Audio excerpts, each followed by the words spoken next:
آج کے اس پرفتن دور میں جہاں پر نفسا نفسی کا عالم ہے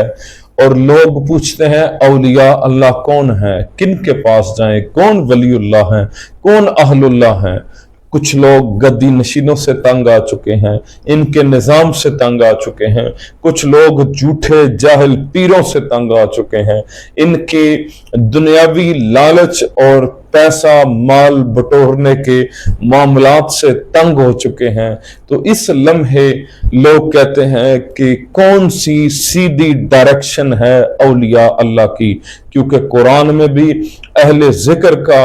اولیاء اللہ کا ذکر ہے، تو ہم کس طرح پہچان کریں کہ ولی کون ہے، ولیوں کی پہچان کیا ہے، ذاکرین کی پہچان کیا ہے، کس طرح ہم پہچانیں، حدیث پاک میں کیا ان کا ذکر آیا ہے؟ تو آئیے طبرانی شریف کے اندر ایک بڑی خوبصورت حدیث پاک ہے، حضرت عبداللہ بن عباس رضی اللہ تعالی عنہما اب بیان کرتے ہیں کہ حضور رحمت دو عالم جانے جانا صلی اللہ علیہ وآلہ وسلم حضرت عبداللہ بن رواحہ کے پاس سے گزرے اور وہ اپنے ساتھیوں کو ذکر الہی کروا رہے تھے۔ ناظرین مکرم، بڑی توجہ طلب حدیث پاک ہے، وہ اپنے ساتھیوں کو اللہ کا ذکر کروا رہے تھے۔ رسول اللہ صلی اللہ علیہ وآلہ وسلم نے فرمایا تم وہ جماعت ہو جس کے متعلق میرے رب نے مجھے حکم دیا ہے کہ میں ان کے ساتھ رہوں، یعنی اہل ذکر کے ساتھ رہوں۔ پھر آپ صلی اللہ علیہ وآلہ وسلم نے یہ آیت مبارکہ پڑھی کہ اے میرے بندے، تو اپنے آپ کو ان لوگوں کی سنگت میں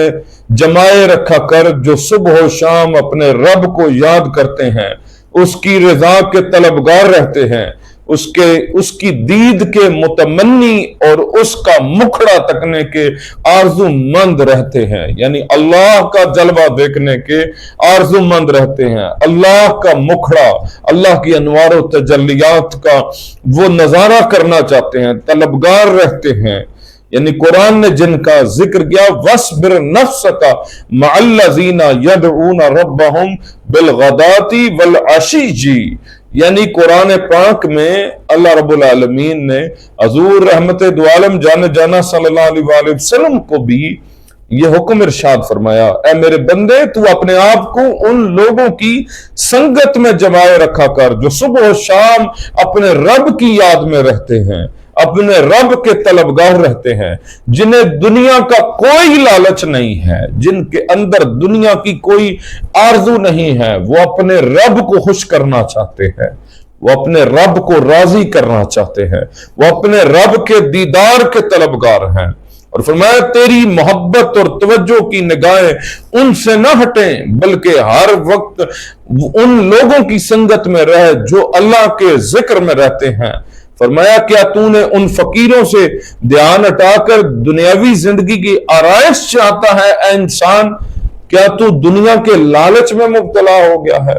ناظرین مکرم، یہاں سے انسان، ایک مسلمان اپنی اصل سے ہٹ جاتا ہے، حقیقت سے ہٹ جاتا ہے۔ جس نے سمجھ لیا ہے کہ دنیا کی زندگی اور دنیا کی آرائش اور دنیا کی ساری نعمتیں جو ہیں یہی کل کائنات ہے، بلکہ یہ کل کائنات نہیں، اس زندگی کے سفر کو گزارنے کے لیے، اس سفر کو طے کرنے کے لیے چند دنوں کا ضروری ساز و سامان ہے۔ آخر میں کیا ہوتا ہے؟ بندہ اکیلا قبر کے سپرد ہوتا ہے۔ تو اللہ فرماتا ہے اے میرے بندے، اس دنیا کا لالچ نہ رکھنا، اس دنیا کو اپنے اس دل کے لوتھڑے کے اندر نہ آنے دینا، بلکہ اس دل کو اللہ کے نور سے منور کرنا، اس کی یاد سے منور کرنا۔ وَاصْبِرْ نَفْسَكَ مَعَ الَّذِينَ، اللہ کے ذکر سے اپنے نفس کو، اپنے آپ کو ایسے جوڑ لے کہ ہر طرف تجھے اللہ کے انوار و تجلیات ہی نظر آئے۔ اور پھر فرماتے ہیں آقا علیہ الصلوۃ والسلام نے ارشاد فرمایا کہ اللہ رب العالمین ارشاد فرماتا ہے اور تو اس شخص کی اطاعت بھی نہ کر جس کے دل کو ہم نے اپنے ذکر سے غافل کر دیا ہے، اور وہ اپنے ہوائے نفس کی پیروی کرتا ہے، یعنی اپنے نفس کی خواہشات کا وہ بت اس نے رکھا ہوا ہے، اس کی پوجا کرتا رہتا ہے۔ اس لیے کہتے ہیں دنیا داروں کی صحبت سے ہٹ کر رہنا چاہیے، کیونکہ ان کے پاس بیٹھنے سے، ان کی صحبت میں رہنے سے بندے کے دل کے اندر تکبر پیدا ہوتا ہے، دنیا کا لالچ پیدا ہوتا ہے، جائیدادیں بنانے کا لالچ پیدا ہوتا ہے۔ لیکن فرمایا کہ کن لوگوں کی صحبت میں رہ؟ فرمایا ان لوگوں کی صحبت میں رہ جو اللہ تعالیٰ کے ذکر میں رہتے ہیں،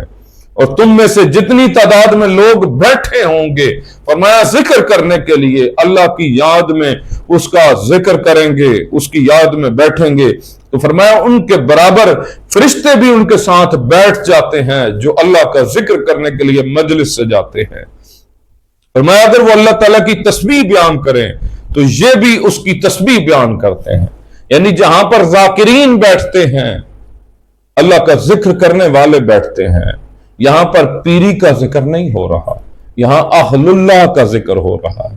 جو دنیا کے تخت و تاج، دنیا کی گدی نشینی، دنیا کی یہ ساری آرائشیں، ان سے پاک نفس رکھتے تھے، جن کے اندر اللہ کا خوف تھا، اور وہ مال بٹورنے کے لیے نہیں بیٹھتے تھے،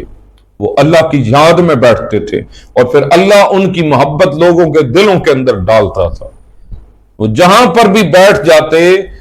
وہاں پر ذاکرین خود بخود آ جاتے، ذکر کرنے والے اللہ پاک ان کے پاس بھیج دیتا تھا۔ فرمایا جہاں وہ اللہ کی تسبیح بیان کرتے ہیں تو فرشتے بھی ان کے ساتھ اللہ کی تسبیح بیان کرتے ہیں، اگر وہ اللہ تعالیٰ کی حمد بیان کریں تو یہ فرشتے بھی اللہ تعالیٰ کی حمد بیان کرتے ہیں، اور فرمایا اگر وہ اللہ تعالیٰ کی کبریائی بیان کریں تو یہ بھی اس کی کبریائی بیان کرتے ہیں۔ پھر رب العزت کی بارگاہ میں لوٹ جاتے ہیں یہ فرشتے جو ان ذاکرین کی مجلس میں بیٹھے ہوتے ہیں، حالانکہ وہ ان کی حالت کو بخوبی جانتا ہے، یعنی اللہ رب العالمین خود دیکھ رہا ہے، فرشتوں کو، اپنے بندوں کو دیکھ رہا ہے، لیکن وہ پھر بھی اپنے اللہ کی بارگاہ میں عرض کرتے ہیں فرشتے، اے ہمارے رب تیرے بندوں نے تیری تسبیح بیان کی تو ہم نے بھی تیری تسبیح بیان کی، انہوں نے تیری کبریائی بیان کی، تیری بڑائی بیان کی، تو ہم نے بھی تیری کبریائی بیان کی ان کے ساتھ بیٹھ کر ان کی مجلس میں، اور پھر فرمایا انہوں نے تیری حمد بیان کیا اللہ تو ہم نے بھی تیری حمد بیان کی۔ تو اللہ رب العالمین اپنے فرشتوں سے فرماتا ہے، اے میرے فرشتوں میں تمہیں گواہ بنا کر کہتا ہوں کہ میں نے انہیں بخش دیا ہے، میں نے انہیں بخش دیا ہے جو میرے ذکر میں بیٹھے ہوئے تھے۔ اور فرشتے عرض کرتے ہیں اے اللہ ان میں تو فلاں فلاں گناہگار شخص بھی تھا، تو اللہ تعالیٰ یہاں پر یہ بات ہے اہل اللہ کون ہے؟ ناظرین مکرم جہاں پر بھی آپ دیکھیں چند بندے اللہ کا ذکر کر رہے ہیں وہی ذکر کی محفل ہے، جہاں پر زیادہ لوگ ذکر کر رہے ہیں وہی ذکر کی محفل ہے، وہی اہل اللہ ہیں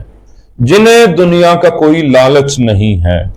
تو اللہ تعالیٰ فرماتا ہے، یہ ہے اس پوری حدیث پاک کا نچوڑ، اللہ تعالیٰ فرماتا ہے یہ ایسے لوگ ہیں کہ ان کا ہم نشین بدبخت نہیں ہو سکتا، یعنی یہ جتنے گناہگار تھے ان پاکوں کی سنگت میں بیٹھے ہوئے ہیں، ان نیک لوگوں کی سنگت میں بیٹھے ہوئے ہیں، ان پاک طیب و طاہر دل رکھنے والوں کی سنگت میں بیٹھے ہوئے ہیں جن کا نفس دنیا سے آزاد ہے،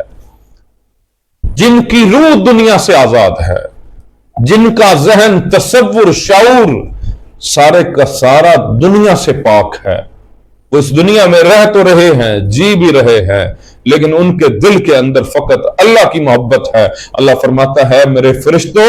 یہ ان نیک لوگوں کے ہم نشین ہوئے ہیں، اور جو ان نیکوں کا ہم نشین ہو جاتا ہے وہ بدبخت نہیں رہتا۔ یہ طبرانی شریف کے اندر حدیث پاک ہے۔ تو پتہ چلا